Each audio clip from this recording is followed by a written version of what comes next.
Is there anything we can infer from a wine being more salmon colored versus some other color in a rosé? I think that, there are probably about 10 different shades of pink and orange and red that you could find in a good rosé, and it just depends on your taste. If you like something that's fresh and crisp, then you would want a pale pink color with maybe a hint of purple in it. And if you want something that's a little more fuller bodied and heavier in weight, you may look for a more salmon color, which has hints of orange, which indicate to me that you had a slightly thicker skin variety or it had more extensive skin contact. The Center for Rosé Research is the world's only scientific institute dedicated to rosé wine. The laboratory investigates and provides critical data on how different methods of production change the color and taste of rosé.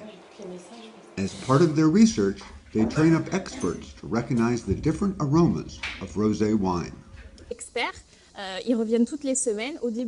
The training begins with a panel of tasters who come here every week. To become experts, they first taste different flavors added to water to get them used to tastings, and so they will be able to memorize the flavors. Then things become more challenging. We switch from water to wine, but we still add different flavors for training purposes. Finally, they simply taste different wines and try to recognize the flavors. And using black wine glasses is actually very important, because the different colors of rosé wine will sway scoring outcomes.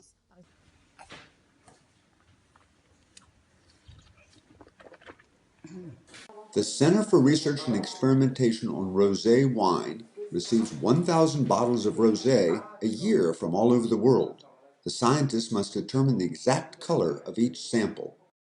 After extensive testing, we have found that there is no correlation between color and taste of rosé wine. People taste with their brains, okay, and people are predisposed before they take a sip of anything. People should taste with their mouths and not with their eyes. This was in France. The study that found that judging two wines, a red and a white, and the tasters found a difference between the two. The white was a little lighter, a little fresher, and the red was a little deeper and more serious, I guess, was their opinion.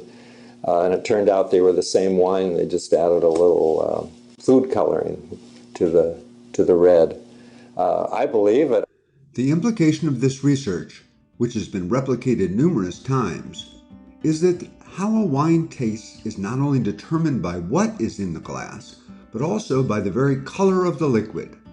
Although winemakers spend millions on adjusting the taste and aroma of their wines, and wine connoisseurs are certain they can detect the slightest difference between wines, a simple change in the color of a wine has a powerful effect on the perceived taste.